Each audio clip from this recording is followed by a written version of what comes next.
Hey everyone, it's LockhartQT here, and let's talk about Black Ops 6 Zombies introducing augments for perks, weapon customization, enhancing gameplay with unique player experiences, and the depth Treyarch are bringing to Black Ops 6 Zombies. So the marketing machine for Black Ops 6 ahead of Call of Duty Next on the 28th of August is in full effect. This is fantastic. I don't think we've seen marketing on this level for zombies probably since Black Ops 3, Black Ops 4, so it's really fantastic to see Treyarch actually bringing, new life to the mode. Zombies is in a, it's been, let's be realistic here, Zombies has been in a very rough state probably since Cold War. Even Cold War had a very mixed reception. I don't think Zombies has quite recovered from Black Ops 4, as well as, Vanguard, MW3. And Black Ops 6, it really looks like Treyarch have been cooking. And as part of that marketing, they have been dropping Intel drop videos. These videos have been covering gameplay features and whatnot. I've actually done a video on the channel recently talking about all of the different changes, so if you guys want to go ahead and watch that, that'd be fantastic. But today they're more talking about the gameplay drop. And in this gameplay drop, they talked about augments, melee macchiato, customization, the brand new ammo mods, gobblegums, weapon builds, as well as the evolving gameplay. So let's start off with augments. If you've never heard of augments inside of Call of Duty, then they pretty much work very similar to Fortnite.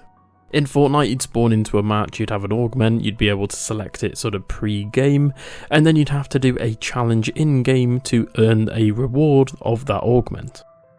Treyarch have really described augments as transforming the way players interact with perks, allowing for diverse strategies tailored towards individual playstyles. This personalization deepens engagement and replayability according to Treyarch. Now, the augment system is going to be really interesting. It's going to work for things like field upgrades, so think energy mine for example. It's going to work with the perks. In the video, they actually talk about one specifically for melee macchiato that I'll get into a second, but you can get one for energy mine, which spawns sort of like 3 rotating electrical orbs. And like I said before, in the game you could be able to select your augments. You'll have minor augments and major augments. Minors are probably going to have, like really small effects on the player, whereas major ones are going to have massive ones that are going to most likely be really broken. Augments, in my opinion, are a great feature, and it gives you something else to work for, whilst you're actually in the game, and it rewards you for actually playing the game. That's something that I really enjoy, and the fact that we're getting, something very similar to Fortnite's not really surprising, and I think this is really going to work. For example, you can actually get an augment for PhD, which changes it from flopper to slider. So for example, instead of just dolphin diving with the explosion, you'll be able to slide, and you'll be able to get sort of fire trails behind your slides with PhD slider and things like that. Okay, next up, let's talk Melee Macchiato. Melee Macchiato is the brand new perk coming to Terminus, which is a brand new perk which is going to give you powerful melee options. Now, note specifically in this video, they said not just, punching, they actually mentioned melee weapons. So we're most likely going to see things in the Battle Pass, as well as, free updates, as well as challenges and events coming to Black Ops 6, where maybe we'll have like katanas, axes, swords, things like that. And we'll be able to use them in the box, and all of these will be compatible with Melee Macchiato. And as I said, Melee Macchiato will have its own augment where you can sort of speed up your punches. We've also heard rumours from YouTubers that got to play the map early that you can have like different types of punches, you can have like increased range and things like that. And Melee Macchiato is obviously a perk that emphasises close combat. It caters to players who enjoy aggressive playstyles, whilst also enhancing tactical choices in encounters within Terminus. I can't wait to see Melee Macchiato. I'm excited to see the jingle, and I love the perk machine. I love the design of it, the fact that it's got that massive boxing gloves, and it's just a fantastically designed perk. And I think it's something Zombies has been missing for a while, which has been soul and passion, and it feels like Black Ops 6 is definitely bringing back the sort of passion and soul that we sort of felt within Black Ops 3. Next up, let's talk customization. So customization within Black Ops 6 is going to be really interesting. Treyarch have said that augments are going to add personal touch to gameplay, and the flexibility of choosing major and minor augments empowers players to adapt their strategies on the fly, making each game feel unique and tailored to their own preferences. Now, the thing that I'd like to say about augments again is you can just definitely go into a game sort of pre-game, you can choose your augments, and then it really changes how you play. For example, you could have augments for Juggernog. You know damn well you're going to pick up Juggernog, so why wouldn't you? In fact, there's even rumours that apparently there's going to be some augments for Jug, which will work very similarly to Black Ops 4's perk Dying Wish. And speaking of customization, let's talk about weapon kits and weapon builds. Very similar to Black Ops 3, they're bringing back the feature of having unique weapon kits. However, inside of Black Ops 6, they're going to be called zombie builds. Now, apparently saving zombie builds allows for consistency across multiplayer and zombies across different matches. Basically, you'll choose a weapon, for example, let's just say the MP5, you can then give it, all the different attachments, and then when you buy that weapon on the wall or get it from the box, you'll then get it with those attachments. And the really cool thing is, you can actually turn this off. So if you're a zombies purist, and you like to have, guns without the attachments and camos and charms and all the rest of it, you can turn all of that off. And the same also impacts what if you buy a weapon kit or a bundle from a store, maybe it has like a really cool skin, you can get that skin in the map and you can apply Pack-a-Punch camos to that sort of, store-bought weapon, as well as the fact that you can turn that on and off. And I think that's just such a great, quality of life and customization feature that Cold War sort of had but didn't really have. But yeah, it's just something that's coming back from Black Ops 3, Black Ops 4 and Cold War.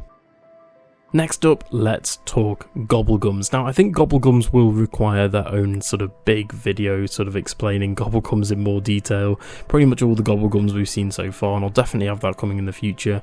However, please understand that's probably going to take quite a long time to make, so I'll definitely get on that at some point.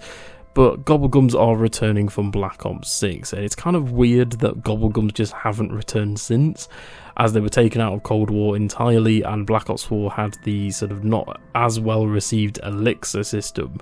Now, apparently the revamped Gobblegum system reintroduces a beloved feature obviously from Black Ops 3 with fresh mechanics that encourage strategic planning and timing, enhancing the cooperative experience. Now, Gobblegums in Black Ops 6 are going to work like this. You buy it from the machine, and instead of just getting one Gobblegum, you'll actually get a choice of 3.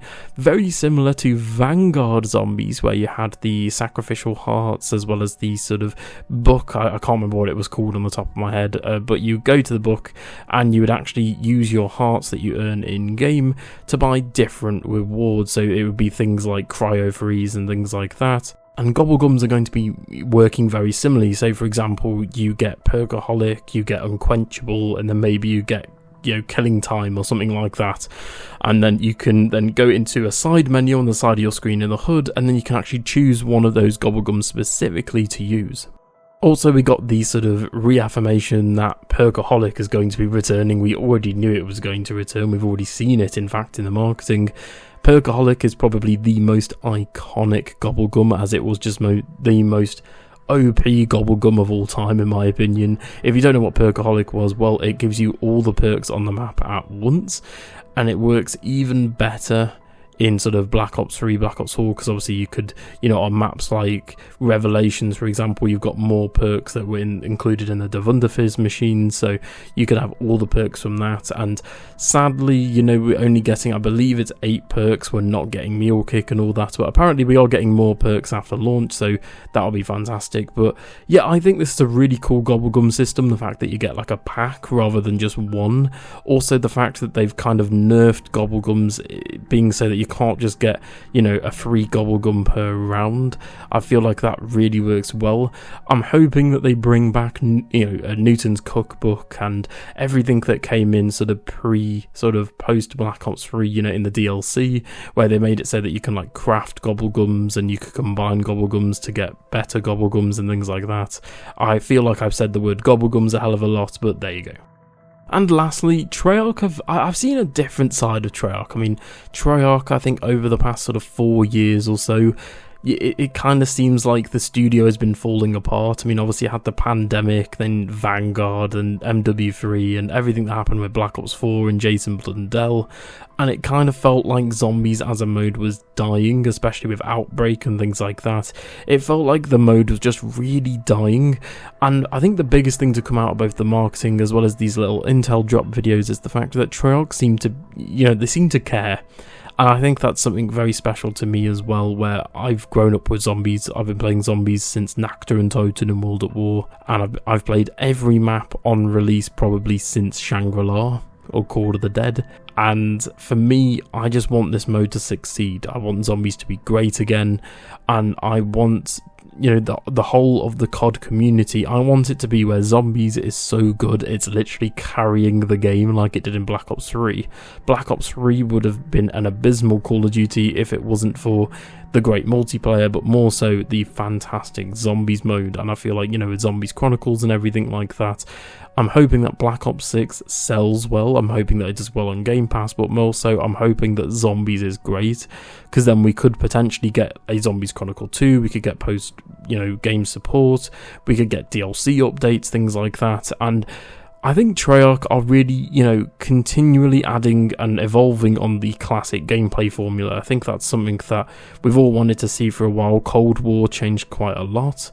And I think them bringing back things from Black Ops 2, Black Ops 3, so things like bringing back PhD Flopper, for example, or bringing back, obviously Slider and having the augments, plus things like you can change the HUD to have a more legacy HUD option. And I think whilst also, adding new things in, like changing the Gobblegum machine to Mr. Peaks and little things like that, as well as, the new perk Melee Macchiato, as well as, different things like the Tentacle Monster on Terminus, and pretty much all the things we're going to see within Liberty Falls.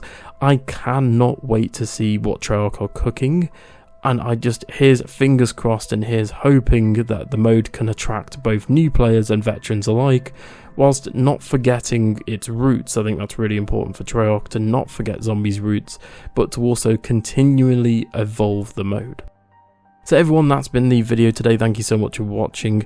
I really recommend going onto Treyarch's YouTube channel and actually watching their little intel drops. It's really nice to sort of get to meet the new team, because you have to remember a lot of these developers haven't been working on Zombies sort of pre-Cold War. And I think it's really good that we sort of give them our support. I mean, you guys have to remember, yes, they get things wrong, and yes, there's Activision, but these guys are human beings, and I think if we can sort of provide our support, then hopefully they can make Zombies a soulful and passionate experience, because it seems like so far they are putting everything into this mode. They know damn well that they got Vanguard wrong, that they got MW3 Zombies wrong, that they've said things in the past sort of 5 years that have maybe not gone over well with the Zombies community, and it feels like we're being heard again with things like Gobblegums and new perks and the map being, having a set crew and things like that instead of operators. It feels fantastic to be listened to and heard, and hopefully the mode is just fantastic again. So everyone, thank you so much for watching the video today, and for more Black Ops 6 Zombies content on the channel, don't forget to like, share and subscribe. I've been Lockhart QT, I hope you all have a fantastic day today, stay safe, and goodbye.